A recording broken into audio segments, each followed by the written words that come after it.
Olá pessoal, então continuando a nossa série de vídeos sobre vírus, na última aula a gente tinha parado quando ia começar a explicar os mecanismos de replicação viral específicos, né? Nós temos 4 tipos de replicação viral que pode acontecer. Então vamos começar. Então, um vírus que foi muito usado como modelo para explicar a reprodução desses indivíduos foi o bacteriófago.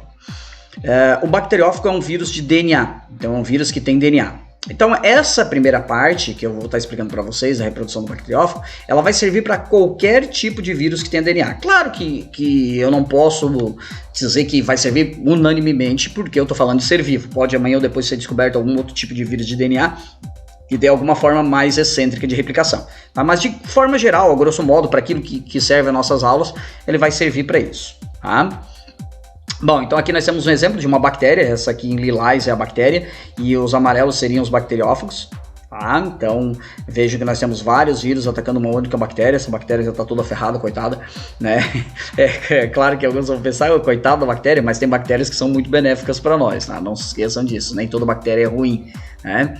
E vejam que até elas podem ser atacadas por vírus, né? Nenhum ser vivo escapa de poder ser atacado por vírus. Então vamos lá, como é que funciona? Né? Em geral, os bacteriófagos eles ejetam o material genético para dentro da célula, mas eu vou explicar os mecanismos de forma geral, todos eles. Tá? Então aqui nós temos um caso de vírus, que ele vai ter um capsídeo de proteína, que ele vai se ligar às proteínas receptoras da membrana de uma célula. De novo, como eu falei, isso aqui é altamente específico. Só a célula certa possui esses receptores certos para que o vírus possa se encaixar. Aí o vírus ele vai usar então esses receptores para poder encaixar. Esse encaixe ele significa o quê? Que o vírus literalmente vai conseguir abrir uma porta, porque a própria proteína é um ponto de passagem. A proteína em si já é o ponto de passagem. Então o vírus encaixa nessa proteína e ao se encaixar ela vai abrir, né, uma porta, por assim dizer, um ponto de entrada na membrana, e por esse ponto de entrada então o vírus vai ejetar o seu material genético, tá certo? Como nós aqui nesse primeiro momento estamos falando de vírus de DNA, ele vai ejetar o DNA, mas pode ser RNA também, tá? Então, a estrutura básica do fago, né, a gente já tinha falado, tá? E aí nós temos a fase que a gente chama de ciclo lítico. Então, de novo, bacteriófagos podem ter o ciclo lítico e o ciclo lisogênico. Tá? O ciclo lítico ele vai servir para explicar a reprodução de praticamente todos os outros tipos de vírus, além dos bacteriófagos. Tá? Já o ciclo lisogênico, em geral, só acontece com bacteriófagos. Não que não tenha sido registrado em vírus que atacam animais e plantas. Também pode ser registrado esse tipo de ciclo. Já vamos falar lá na frente deles. Então, o vírus encaixou na célula, ejetou o seu material genético, nesse caso o DNA, ejetou o DNA para dentro da célula. O DNA do vírus vai migrar até o DNA do genoma central da célula. Como eu estou falando de uma bactéria, ela não tem membrana nuclear, ela não tem carioteca, então a partir do momento que o material genético entra para dentro da célula, ele já tem acesso, né, ao material genético da célula hospedeira. Se fosse uma célula eucarionte, ele ainda precisaria entrar na membrana, na carioteca, na membrana do núcleo, para então se encaixar. O DNA então se encaixa. E alguns podem estar perguntando, mas como que ele faz para se encaixar? Ele sabe? Ele tem como saber? Não é que ele tenha como saber. É porque o DNA ela é uma molécula com cargas eletromagnéticas. Então, se eu colocar vários pedaços de DNA em um recipiente e eles estiverem em contato, eles vão se encaixar todos para formar uma única molécula. Porque eles têm essa atração eletromagnética, né? É como se fosse eu pegar vários pedaços de ímã e colocar todos num ponto. Eles vão se juntar todos devido à atração eletromagnética. Então isso acontece com a molécula de DNA. A partir do momento que o DNA viral entrar no DNA da célula, ele vai assumir o comando da célula. E ele vai forçar a célula a fazer uma única coisa.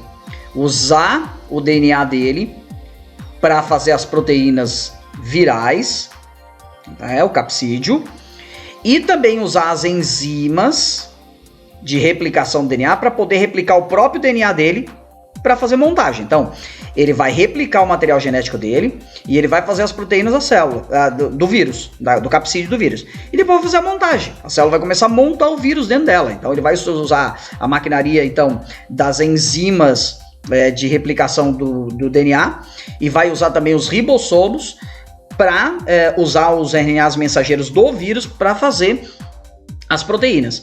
E vai usar o resto das organelas para fazer o empacotamento, para fazer novos vírus. E aí depois o que ele vai fazer? Ele vai romper a membrana da célula, ele vai literalmente arrebentar a membrana da célula e vários vírus vão sair. Então isso fala do ciclo lítico, vem de lise, que significa quebra, tá? E também isso mostra o mecanismo de reprodução viral, que a gente diz que é exponencial. Tá? Quando eu falo, por exemplo, de uma bactéria ou de qualquer outra célula, né, a gente fala de se a gente for usar lá a matemática, a gente fala de uma progressão aritmética, né? Porque aquela célula tem um poder de reprodução limitado. Uma célula vai poder fazer outra. Tá? Então, uma faz duas faz quatro. Então, o aumento é nesse sentido. Ele é um aumento aritmético. Já quando eu falo de vírus, eu tenho uma PG, uma progressão geométrica, que a gente aprende lá na matemática, né? Que também pode ser chamada exponencial. Por quê? Porque um vírus infecta uma célula e ele pode fazer 20, 30 vírus novos. Tá? E aí depois, cada vírus daquele dali sai, e se cada um atacar uma nova célula, cada um vai fazer 20 ou 30. Então, é explosivo a multiplicação viral. Ela é muito rápida, ela é aceleradíssima. Ela é muito mais rápida que uma multiplicação bacteriana de qualquer outra célula. Tá? Então, aqui o ciclo, né, mostrando a montagem, né, pegando as partes, eu coloquei mais a título de informação, alguns podem ter ficado curiosos, aí, mas mostrando todas as partezinhas, como é que funciona o encaixe, né, e a formação do vírus, né, a construção do vírus, por assim dizer, tá? Agora nós temos o ciclo lisogênico, tá certo? O ciclo lisogênico, ele é um pouco diferente, tá? O ciclo lisogênico, ele interrompe isso aqui, ó. O vírus, então, no ciclo lítico convencional, o vírus encaixa na célula, ejeta o material genético, assume o comando da célula, força a célula a fazer mais vírus e rompe a célula e os vírus saem. No ciclo lisogênico, o que pode acontecer? O vírus encaixa na célula, ejeta o material genético, ele se encaixa ao genoma da célula e não faz nada. Ele fica ali, inerte, encaixado no genoma da célula. E aí a nova bactéria ela começa a se reproduzir. E sempre que ela faz uma nova bactéria, essa nova bactéria já tem o gene, o DNA viral acoplado a ele. E aí ela pode fazer uma geração inteira de novas bactérias, e aí lá na frente, não todas, mas uma delas, algum gatilho que a gente ainda não entende qual é, se é ambiental, se é estrutural da própria célula, pode desencadear o ciclo lítico novamente. Então, aquele DNA que estava ali dormente, o DNA viral que estava doente, simplesmente assume novamente o comando da célula, força a célula a fazer mais vírus, replicação, e aí rompe. Então, isso pode acontecer. Qual é o valor adaptativo disso? O vírus pode passar abaixo do radar, por assim dizer, né? E pode ficar dentro de várias gerações de bactérias e depois começar a se replicar. Então aqui, um vírus ele é altamente destrutivo, porque ele destrói a célula. Então a partir do momento que ele atacou uma célula e ele se reproduziu, ele matou aquela célula, não tem mais potencial reprodutor. Quando eu falo de bactérias, por exemplo, que eu não estou falando de ser vivo multicelular, que tem milhões e milhões de células. Estou falando de uma bactéria, só tem uma célula. Então, o que acontece nesse caso? Pode ter poucas bactérias no ambiente e a partir do momento que o vírus se reproduziu, ele matou aquela bactéria e ele não tem mais onde entrar.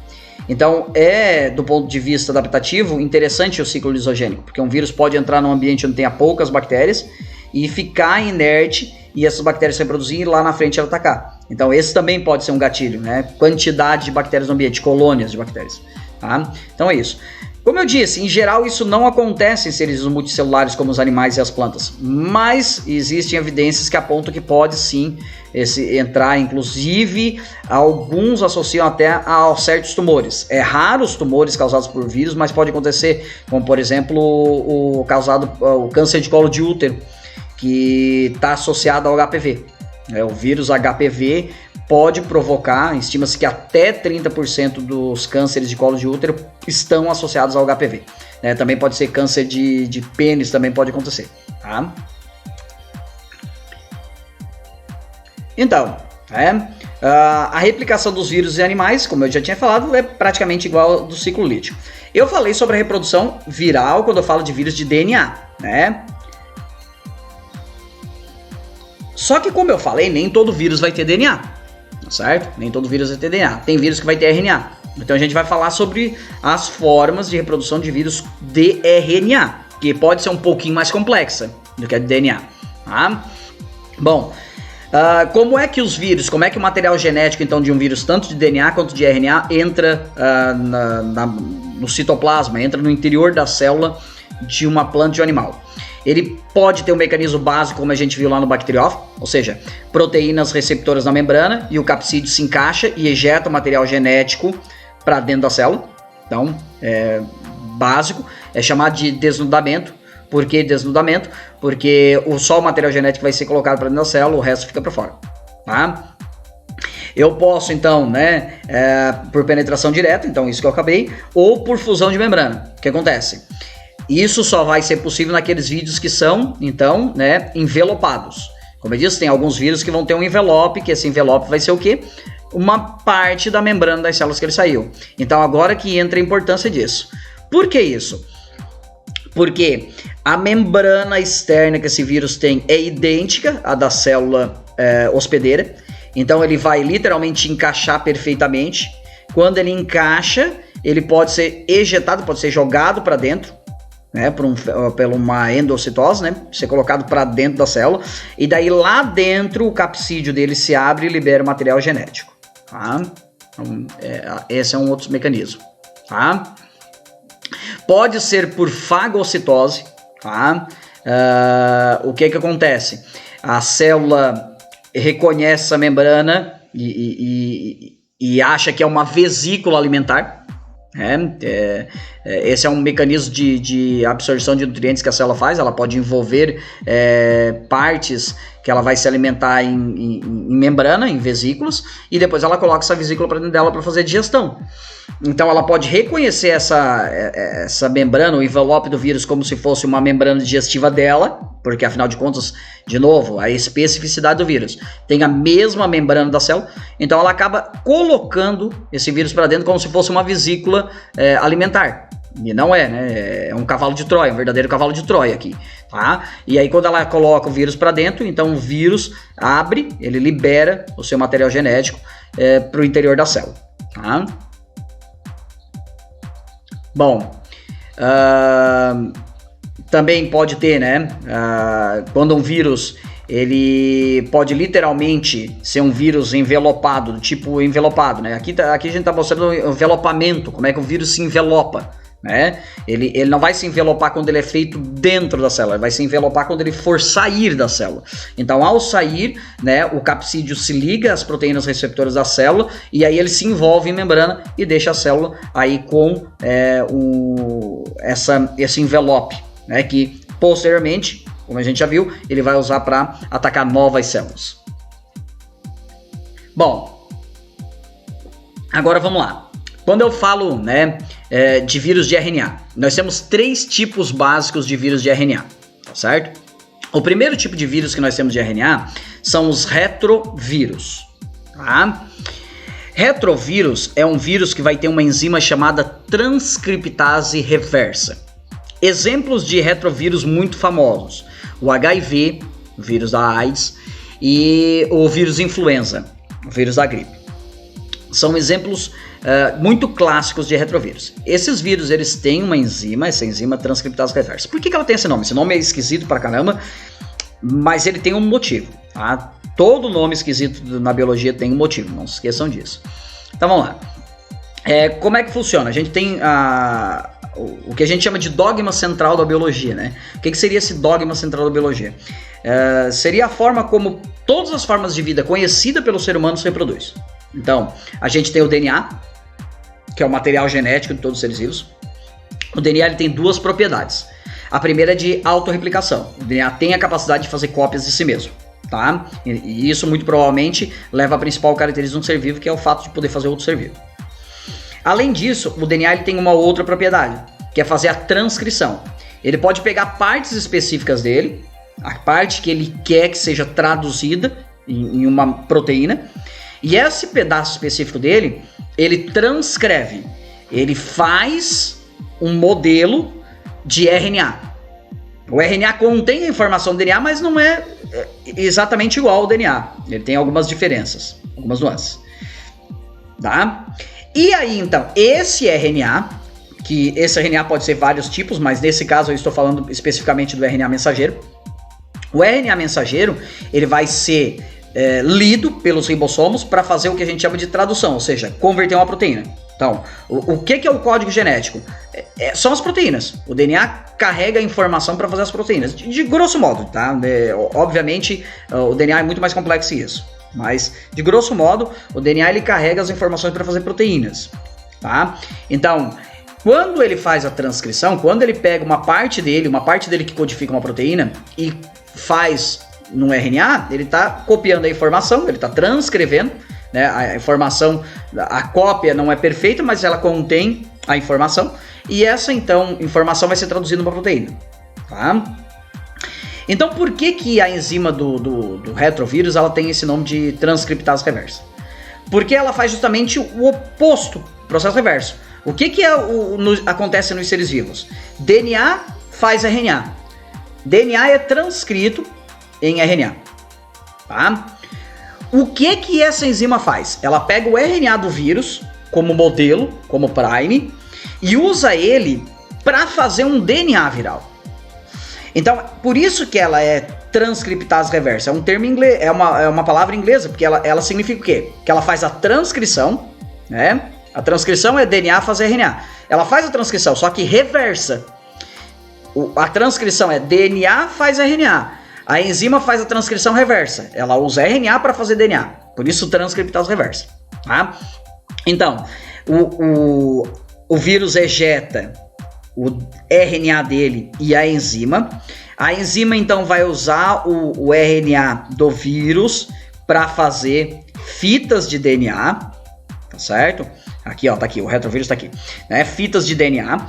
Essa fita de DNA viral é que vai assumir o comando da célula. Ele vai entrar no genoma da célula, né? Como a gente tinha visto lá nos vírus DNA. Então ele usa o RNA dele como modelo.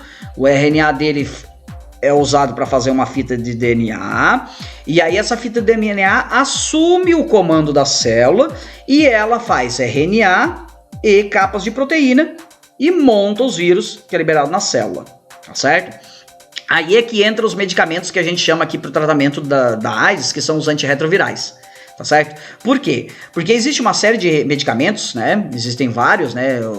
Os coquetéis antirretrovirais, se eu não me engano, pode ter entre 12 até 20 drogas, que a gente descobriu que impedem a ação dessa enzima, da transcriptase reversa. Então, aqueles medicamentos que uma pessoa com HIV positivo, elas fazem uso, o que ele faz? Ele impede que a enzima atue. Isso vai fazer o quê? Impedir a reprodução do vírus. Notem que o medicamento ele não mata o vírus, tá? Ele só impede a reprodução viral. Aí é por isso que é possível controlar as taxas, a carga viral de uma pessoa. Mas como no caso da AIDS, tá? Não há cura, o corpo não consegue debelar o vírus, ele não consegue encontrar o anticorpo, o vírus vai sofrer uma série de mutações e eventualmente esses coquetéis não vão funcionar mais, tá? Agora, por exemplo, quando nós tivemos em 2009, também tivemos a pandemia por H1N1, né? Que é um vírus influenza, ele também é um retrovírus. Na época foi usado um medicamento, que é usado até hoje, que é o Tamiflu, né? O Tamiflu é nome comercial, mas ele é um antirretroviral para a enzima do influenza. E aí, por que ele tinha mais eficácia quando a gente fala nisso? Porque no caso da gripe, se a pessoa continuar viva, ela vai encontrar o anticorpo. O sistema imunológico da pessoa vai encontrar o anticorpo. E aí, então, tu reduz a carga viral, a infecção não fica a níveis mortais do teu corpo, e aí dá tempo pro sistema imunológico encontrar o anticorpo, tá? Então, esses medicamentos, os antirretrovirais, eles não vão matar o vírus, mas eles vão dificultar a reprodução dele, eles vão diminuir a velocidade reprodutiva do vírus, e isso pode dar ao corpo tempo, né? No caso do HIV, prolongar a expectativa de vida, né? Atualmente pode se prolongar até em 20 anos, ou no caso de um vírus de influenza, pode até dar dias para o corpo conseguir encontrar o anticorpo e se recuperar da infecção, né? Agora, nem todo vírus de RNA é retrovírus. Nem todo vírus de RNA tem a transcriptase reversa. Tem vírus que não tem. Tem RNA e não tem. Aí, nesse caso, nós temos dois tipos de vírus. Nós temos o vírus que tem RNA positivo, que a gente chama de fita positiva, e RNA de fita negativa. Não confundir, tá? Não confundir com o eletromagnetismo. E também não confundir com essa questão de que o positivo é bonzinho, o negativo é ruimzinho. Não tem nada a ver com isso. Tá certo? Tem a ver com a forma como o DNA é lido pelas enzimas. O DNA ele tem uma sequência de leitura pelas enzimas, tá certo? E se não for pela sequência certa, a enzima não consegue avançar, tá certo? Então, fita positiva significa que a enzima pode conectar numa ponta do RNA e percorrer, né? No caso aqui, a enzima que seria a RNA polimerase ou o próprio ribossomo. Significa que ele pode conectar na ponta e seguir o caminho até o final. Tá? Ele pode seguir até o final, que ele não vai ter parada nenhuma. Quando eu falo de RNA negativo, significa que dependendo do ponto onde conecta, ele trava, ele para, ele não pode seguir. Então essa é a diferença. Tá?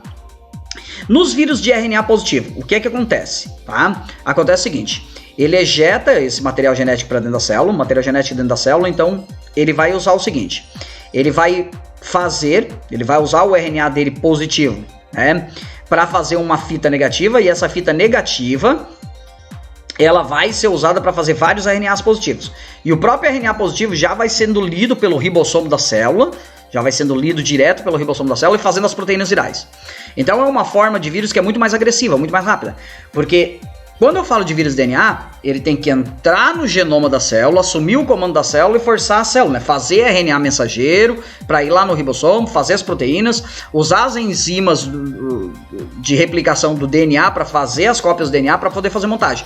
Aqui não. Aqui o vírus não precisa chegar no genoma da célula. Tá? Ele já tem as enzimas, geralmente ele já tem até a enzima RNA polimerase ou a RNA sintetase, e ele vai usar essas enzimas então o quê? Já para fazer, e já no próprio citoplasma da célula, né? Se for uma célula eucarionte, por exemplo, ele nem tem que entrar no núcleo, e já no próprio citoplasma ele já vai fazendo as cópias de RNA e o RNA já vai sendo lido pelo ribossomo. E esse próprio RNA que já foi lido pelo ribossomo, ele já pode ser empacotado junto com as proteínas e já sair como vírus. Então isso aqui é um processo bem mais rápido. Tá? E aí eu tenho os vírus de RNA de fita negativa. A fita negativa não pode ser lida diretamente pelos ribossomos da célula. Então o vírus primeiro tem que fazer uma fita positiva. Essa fita positiva, então, que vai poder ser lida pelo ribossomo para fazer as proteínas. E depois ele vai fazer mais fitas negativas, que daí sim, essas daqui, as negativas, é que vão ser empacotadas pelas proteínas virais para sair. Então aqui eu tenho uma etapa a mais do processo, né? Aqui o próprio RNA do vírus já pode ser lido pelo ribossomo, empacotado e sair. E aqui não. Aqui ele não pode. Aqui então ele tem que fazer os RNA de fita positiva para poder fazer a proteína, porque a fita negativa não pode ser lida pelo ribossomo, ela não consegue percorrer o ribossomo, então ela não pode ser lida. Então ele precisa fazer as fitas positivas que vão ser lidas pelo ribossomo, fazer as proteínas e confeccionar fitas negativas para poderem ser empacotadas. Então ele tem uma etapa a mais. Mas de qualquer forma ainda é mais rápido que os vírus DNA, tá certo? Então nós temos essas quatro formas, revisão rápida só para encerrar. Então nós temos os vírus DNA, na qual o material genético, o DNA, precisa entrar no genoma central da célula, assumir o comando, e a partir daí então fazer RNA mensageiro para fazer as proteínas e mais DNA para fazer novos vírus. Nós temos os vírus de RNA, que aí nós temos os retrovírus, que tem a transcriptase reversa, que vai usar o seu RNA para fazer uma fita de DNA, para então assumir o comando da célula. Então seria um vírus, do ponto de vista de agilidade, um pouco mais lento, mas eles são até mais terríveis, por assim dizer, porque como ele ejeta RNA para dentro da célula, às vezes ele passa batido pelos mecanismos de detecção da própria célula. Tá? Então, por isso, ele tem um ciclo mais complexo do que os de DNA, mas, no entanto, a infecção dele pode passar despercebida. Então, por isso que eles podem ser terríveis. Tá? E daí nós temos os vírus de DNA, de RNA, nós temos os vírus de RNA que não tem transcriptase reversa, ou seja, que não vão fazer DNA, de jeito nenhum, eles não fazem DNA, eles só fazem RNA. Então esses vírus já têm um mecanismo de ataque muito mais rápido, muito mais veloz, porque eles não precisam chegar ao genoma da célula, eles já vão usar direto os ribossomos do citoplasma para já fazendo suas proteínas. Aí nós temos o de fita positiva, que é ainda mais rápido, porque ele já pode usar seus próprios DNA para ir fazendo proteína e já sendo empacotado. E nós temos de fita negativa, que não pode fazer isso, que precisam usar a fita negativa para fazer RNA de fita positiva, que vai fazer as proteínas, e tem que fazer mais RNA negativo para ser empacotado, então, para essas proteínas. Ok? Eu sei que essa parte foi um pouco mais complexa, mas algumas coisas são complexas, elas têm que ser complexas, não tem jeito. Tentei simplificar ao máximo, né? Ainda é um pouco mais complexo, né? Alguns que assistam essa videoaula, que tem um conhecimento mais aprofundado, vão provavelmente encontrar algumas coisas que eu não disse, mas eu tentei simplificar para ser o mais didático possível, ok? Tchau, tchau!